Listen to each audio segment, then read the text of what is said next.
یورپی ممالک اور امریکہ کے دیگر اتحادی ایران جنگ کے بعد اسرائیل اور امریکہ سے فاصلہ اختیار کر رہے ہیں، اور اس کی ایک بڑی وجہ یہ بھی ہے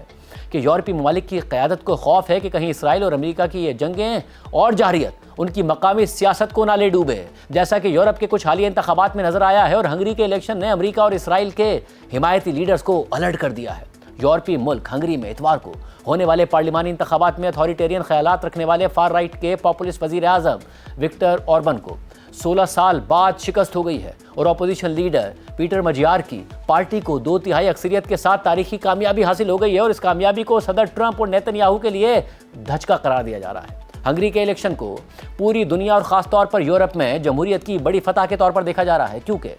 ٹرمپ، پیوٹن اور نیتن یاہو کے سیاسی خیالات کے حامی یورپی لیڈر وکٹر اوربن کی شکست کی شکل میں دنیا میں فار رائٹ کے رائز کو ایک اور بریک لگ گیا ہے، اور اس سے یہ بھی ثابت ہو رہا ہے کہ ٹرمپ یا فار رائٹ کے نظریات اب غیر مقبول ہو رہے ہیں، اور ٹرمپ کا طرز سیاست مسلسل زوال پذیر ہے، بلکہ صدر ٹرمپ جس کی حمایت کرتے ہیں، جس کے حق میں بیان دیتے ہیں، عوام اس کے مزید خلاف ہو جاتے ہیں۔ پہلے ٹرمپ انتظامیہ نے فرانس میں انتہائی متنازع اور نفرت انگیز سیاست کرنے والی مرین لاپین کی far right party national rally کی حمایت کی، مگر اسے پارلیمانی الیکشن میں غیر متوقع شکست کا سامنا کرنا پڑ گیا۔ پھر ٹرمپ انتظامیہ نے گزشتہ سال اکتوبر میں جرمنی کی فار رائٹ کی سیاسی جماعت AfD کی حمایت کر دی، مگر وہ جماعت فرینکفرٹ کے میئر کا الیکشن ہی ہار گئی، اور عوام نے ایک آزاد امیدوار کو کامیابی دلوا دی، اور اب ہنگری میں فار رائٹ کے وکٹر اوربن 16 سال بعد الیکشن ہار گئے ہیں۔ اس لیے اب تجزیے ہو رہے ہیں کہ ٹرمپ یا فار رائٹ لیڈرز کی غیر مقبولیت کے اثرات نومبر کے امریکی مڈ ٹرم الیکشن میں بھی دیکھے جائیں گے، اور ممکنہ طور پر ٹرمپ کی ریپبلکن پارٹی کو بڑی شکست ہو سکتی ہے، اور اگر ایسا ہو گیا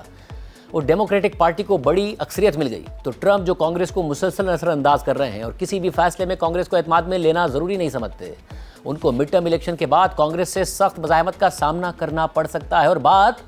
ان کی امپیچمنٹ تک بھی جا سکتی ہے۔ گزشتہ سال امریکی صدارتی الیکشن میں ٹرمپ کی غیر متوقع کامیابی کے بعد یہ تشویش بڑھ گئی تھی کہ دنیا میں ایک دفعہ پھر فار رائٹ کا رائز ہوگا، اور جہاں ٹرمپ کے گزشتہ 1 سال کے دوران امریکہ اور یورپ کے تعلقات میں تاریخی گراوٹ دیکھی گئی، تو وہیں ہنگری کے وزیر اعظم وکٹر اوربن ٹرمپ کے پسندیدہ یورپی لیڈر کے طور پر مزید ابھر کر سامنے آئے، یہاں تک کہ حالیہ الیکشن میں جب نظر آ رہا تھا کہ وکٹر اوربن کی پارٹی کو سخت ترین سیاسی چیلنجز کا سامنا ہے، اور کرپشن کے الزامات اور معاشی حالات کی وجہ سے وہ اپنی مقبولیت کھو چکے ہیں،